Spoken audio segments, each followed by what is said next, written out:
and welcome to today's video. These are half of the 25 books that I'm going to be reading in 2025. Let's talk about it. My reading goal for 2025 is 50 books. That is the same number it was for 2024, but somehow I managed to read over 120 books in 2024. Instead of making that number 100 books or more than 50 books in 2025, I'm gonna keep it at 50 because I'm focusing very heavily on my own books, my own writing projects. If you did not know, I am an indie author. My second book, Venture Beyond, comes out January 18th. The first one, Venture Below, is already out and available on Amazon as a physical book, an ebook, and on Kindle Unlimited if you want to check it out. 2025, I'm going to be dedicating a lot of my time to writing because I want to not only publish Venture Beyond in January, but the third book in the trilogy in November of 2025. So 2 book releases in 1 year is going to kind of make me lose my mind. Regardless, I know that to be a good writer, you have to be a good reader. So I still want to try and read and digest as much literature as I can.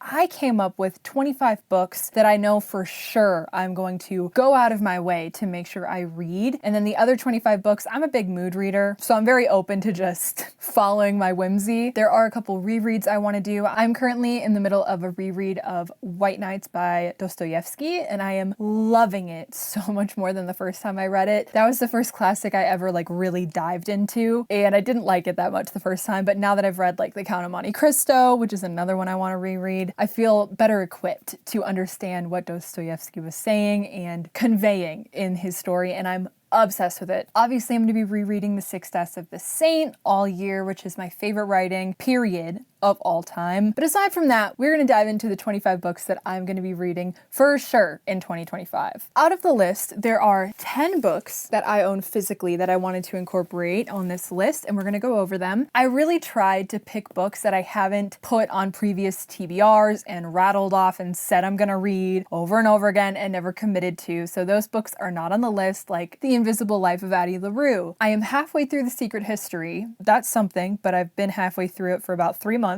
I don't know, there's some other ones also, but these are books that I am going to be intentional about reading. The first book that I'm going to be prioritizing in 2025 is The Wager by David Grann. I actually started this book. I got to page 12. This book is what it says, a tale of shipwreck, mutiny, and murder. So this is a true story that happened to this ship. It ended up getting caught in a storm. They shipwrecked. A lot of things happened, a lot of drama, a lot of tea. 30 men survive. Where is this? In Patagonia, so in Chile. They end up getting off of the island. I'm pretty sure it was an island that they were shipwrecked on. These 30 men, they've gone through it in this journey. A few months later, these 3 guys also come from the same shipwreck, but they were separated from them. And it turns out that these 3 men are pointing fingers at the 30 men, saying they did terrible things. There was some horrible stuff going on, and then they're pointing fingers at them. It ends up going to court, I'm pretty sure in England. It's just drama. From what I'm gathered, I could be missing a lot of points, but that is from what I have gathered and understood about this book. It's a lot of he said. I am pretty sure one of the survivors writes a book calling out the other survivors from the group. And it's just, there's a lot of myth around what happened. And this, so far, the writing has been phenomenal. And my biggest fear when it comes to reading historical works is that I'll find it boring or bland. And this has so much depth to the writing. And it's also beautifully written. I feel like I'm right there with these characters. And we are introduced to the captain of the ship, to the right hand of the ship. It's just so good. I recommend The Wager right now. I'm only 20 pages in, but I really want to prioritize this one because I think I'm actually really, really going to love it. Next up, If We Were Villains. Can we get some commotion for the edition? I got this from Walmart, so I know it's not a rare edition, but I'm obsessed with this splatter. And then the spine, hello, with the swords. Don't even get me started. Oh my God, I'm obsessed. I did read Graveyard Shift by M.L. Rio, and I didn't like it. And from what I've come to understand, it's not like If We Were Villains. This is a dark academia novel. It has a lot of Shakespeare involved, and I actually really like Shakespeare to some degree. I don't know very much about Shakespeare. There was a period of 2024 where I just dove right in and was researching Shakespeare, watching movies and YouTube videos and all sorts of stuff on him. So I'm actually really curious about If We Were Villains, and I think I'm really gonna like it. Next up is a book that I have spoken about, but I mean it this time. I'm gonna read it this year, and that is The Starling House by Alex E. Harrow. Alex also wrote The Six Deaths of the Saint. I already know that I love her writing style, and I did begin this book. Do I still have a bookmark in here? I do. Okay, I am on the 28th page. It's got like a gothic undertone to it. It's very spooky. I don't really remember what's going on in this, so I think I'm gonna have to start back over because I started reading this back in the summer, I think, and then I was like, oh, I'm gonna save it for fall. I never picked this up for fall. I don't know when I'm gonna read this, but I will. Okay, listen. Am I insane for this? Yes. Look at the flop. How long is this mother heifer?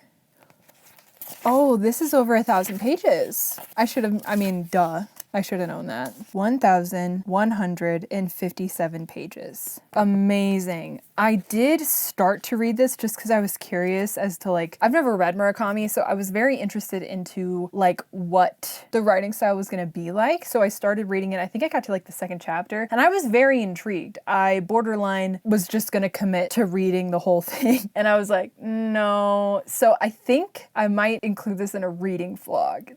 It'll be a long reading vlog. That's for sure. It says, a love story, a mystery, a fantasy, a novel of self-discovery, a dystopia to rival George Orwell's. IQ 84 is a tremendous feat of imagination from one of our most revered contemporary writers. There you have it.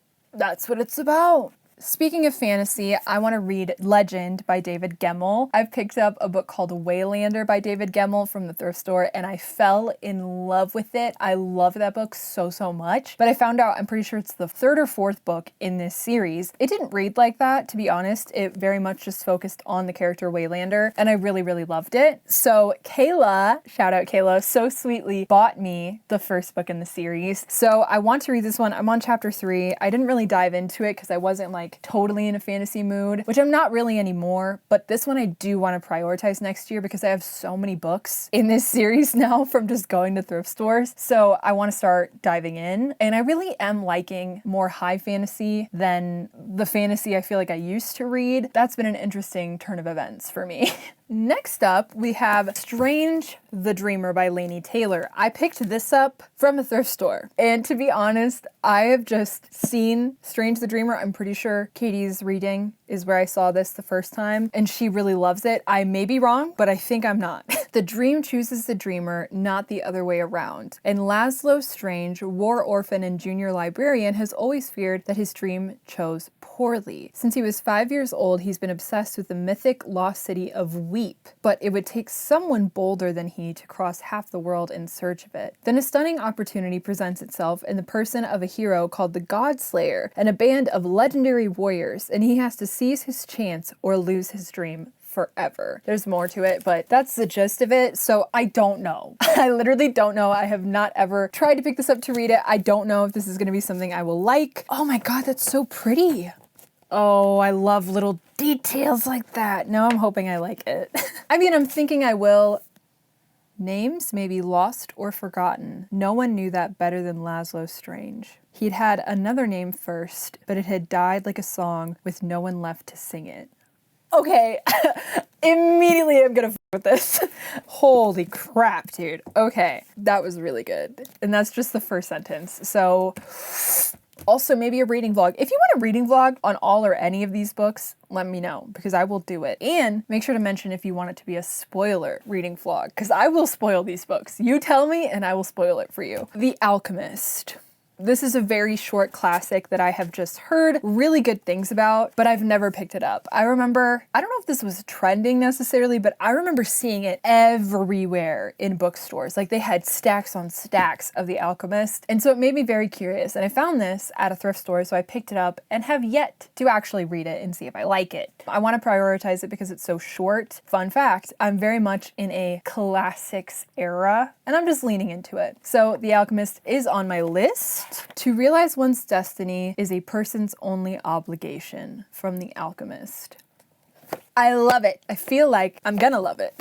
There are only 4 books left in the physical books category, so we are ending on a banger. Homegoing. This book sounds so good. Ghana, 18th century. 2 half-sisters are born into different villages, each unaware of the other. One will marry an Englishman and lead a life of comfort in the palatial rooms of the Cape Coast castle. The other will be captured in a raid on her village, imprisoned in the very same castle, and sold into slavery. I feel like this is going to wreck me in a lot of ways and open my eyes to a side of history that I feel like I was not taught and that I never really investigated on my own either. So I don't want to say excited to read this because I have a feeling I'm really going to enjoy the writing and the storytelling that is happening, but the content is going to absolutely break my heart. But I feel like this is a book that needs to be read. I also have Going to Meet the Man, Stories by James Baldwin. This is a book I just picked up at a thrift store. Any James Baldwin I see in the wild, I'm snatching it up. I grabbed this one. I haven't started it, but I did read The Fire Next Time by James Baldwin, and I really, really loved that one. So I'm very, again, excited, but also ready for some content that I know is going to break my heart, but also inform me on some things that I personally have not or ever will experience as a white woman. Going to Meet the Man by James Baldwin. Also, The Bluest Eye by Toni Morrison. I do have another one by Toni Morrison, but this is the one I've seen a lot of people rave about, so I'm very excited. Pecola Breedlove, a young black girl prays every day for beauty. Mocked by other children for the dark skin, curly hair, and brown eyes that set her apart, she yearns for the blonde hair and blue eyes that she believes will allow her to finally fit in. Yet, as her dream grows more fervent, her life slowly starts to disintegrate in the face of adversity and strife. A brilliant examination of our obsession with beauty and conformity, Toni Morrison's virtuistic first novel asks powerful questions about race, class, and gender with the subtlety and grace that have always characterized her writing.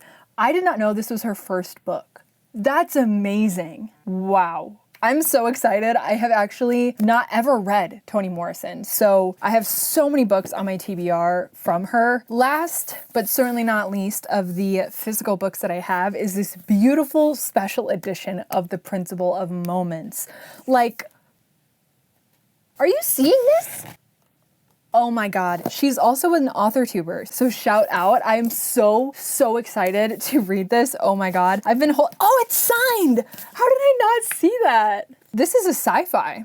99% sure. A love letter to Black readers of science fantasy, The Principle of Moments is a symphonic, century-spanning adventure, unmissable for the fans of space-faring found family of Becky Chambers, the alternate London of V.E. Schwab, and the virtuistic climate craft of N.K. Jemisin. So beyond excited. That's why this is like, I think, aside from like the fantasy type books like Starling House, IQ84, and Strange the Dreamer, these are like the 2 main real fantasy books that I really want to read this year, and I cannot wait.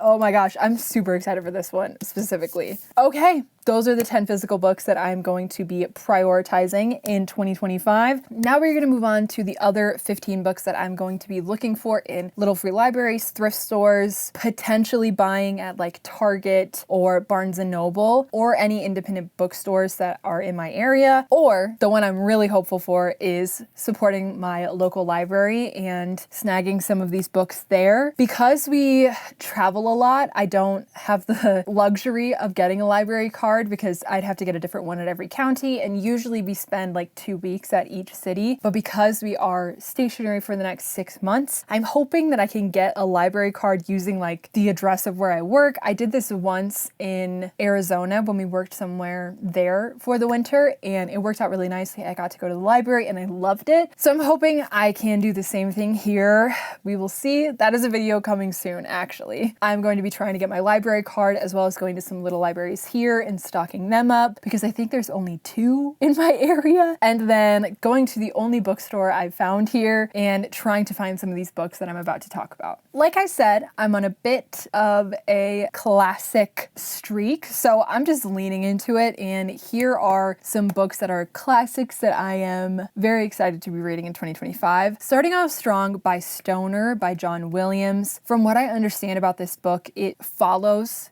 this guy, Stoner, and his life, including the tragedies, the ups, the downs, and you feel so heavily for this character that when he hurts, you hurt. When he is happy, you are happy. And those are the type of books that I really genuinely obsess over and love. So I fear it may be a new personality trait for me, but we shall see. Next up is Crime and Punishment by Dostoevsky. This would be the second book of his that I am going to be diving into. I really like White Nights. I'm going to be reading the other stories that are in the collection I already have, but I want to prioritize Crime and Punishment by him because I've heard that is the book to start with. Aside from White Nights, it's like the book that you want to start with before diving into like the Brothers Karamazov, which I do own. I don't know why I bought that one and not Crime and Punishment first. I picked like the hardest book of his to read, but people also say it's like the best, but you have to work up to it. And they weren't lying because I tried to read the Brothers Karamazov and, to be honest, almost immediately regretted it. The Stranger by Albert Camus. I don't know what this book is about at all, to be honest, but I saw a quote from it that I cannot remember at this time. If I remember, I will put it somewhere on the screen, but I saw it and immediately it just like hit me and I really fell in love with it. And I was like, you know what? I've seen the cover before for sure. So I added it to my TBR. Letters to a Young Poet. This is a book that I saw Bella from Throne of Pages read. She said it impacted her heavily and that the writing she felt were things that were directed right to her and that she needed to hear in that moment. As an author, as a poet, I feel like I also need to hear some positive things and encouragement through beautiful language. So I'm very excited to read that one. Another one kind of in the same theme-ish is The Unabridged Journals of Sylvia Plath. I saw Bella talk about this one. I have already read The Bell Jar, but I want to do a reread. And she said she read Sylvia Plath's journals first. That really impacted the lens in which she viewed The Bell Jar with. That's a book I think I would like to own though, so I can annotate it. Honestly, all of these books. I really want to read the journals first and then reread The Bell Jar just to see the parallels between the two because a lot of The Bell Jar is taken from Sylvia Plath's personal experience in life. Next up, it's not really a classic, but I feel like it might as well be, and that is Never Let Me Go by Kazuo Ishiguro. That book, I've just seen everywhere. Do I know what it's really about? Not at all, but I've heard it's like in the top 10 best books like ever, so I want to pick that one up. And the same can be said for My Brilliant Friend. I think got best book like ever.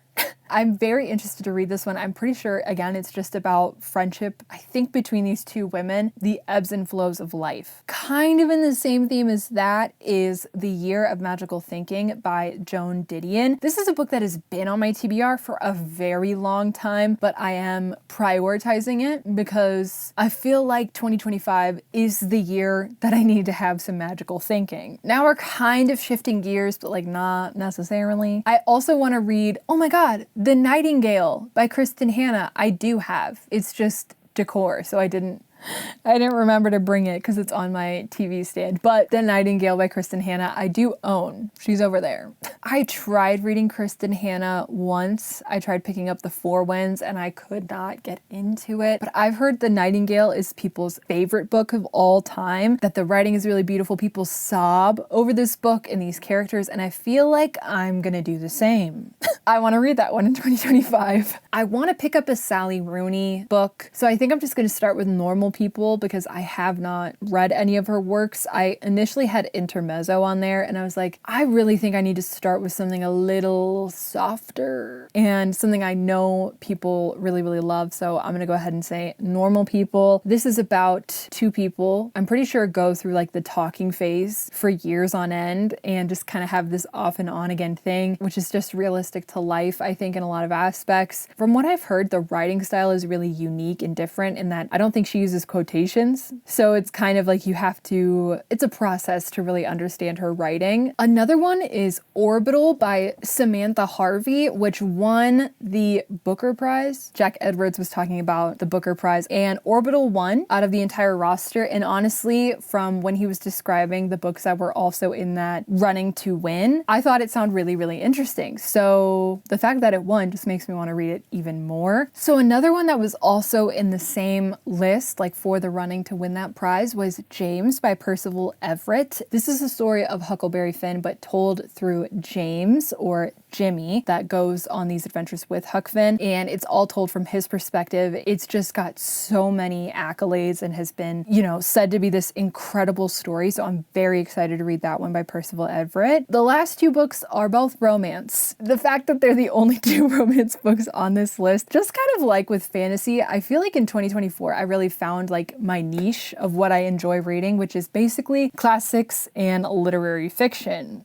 And that's basically what this list is, aside from the two fantasy books and the two romance books. So first and foremost, I want to read Ready or Not by Cara Bastone. The reason I want to read Ready or Not is because I picked up Promise Me Sunshine by her in 2024 as a ARC, and it is the like third best book I've ever read in my life. I was obsessed with it. I feel like it was so well done. It was a romance with a lot of depth. And so yeah, that's a big priority for me because that is the only other book I think she has out and published that's thematically the same as Promise Me Sunshine. If you are interested in Promise Me Sunshine, that book comes out in 2025, which I highly recommend you pick it up. And the last book on this list is Love Light Farms by B.K. Borison. I read First Time Caller by B.K. Borison in 2024, also as an ARC, and I was obsessed with it. It is the best rom-com I have ever read. And yes, I've read all of Emily Henry's books, pretty much all of Ali Hazelwood, and still B.K. Borison is the top tier. First Time Caller is just so sweet and wholesome and full of a lot of growth for the characters. That one I think is a retelling of Sleepless in Seattle. I will put the name if I'm wrong. It's like a retelling of a rom-com, like a movie rom-com, and she's gonna have a series where each book is based off of like a classic 80s, 90s rom-com, which is so genius. I'm obsessed with that idea. I highly recommend that you add that to your TBR if you're looking for just a warm little romance to make you smile and kick your feet. That's the one to do it for sure.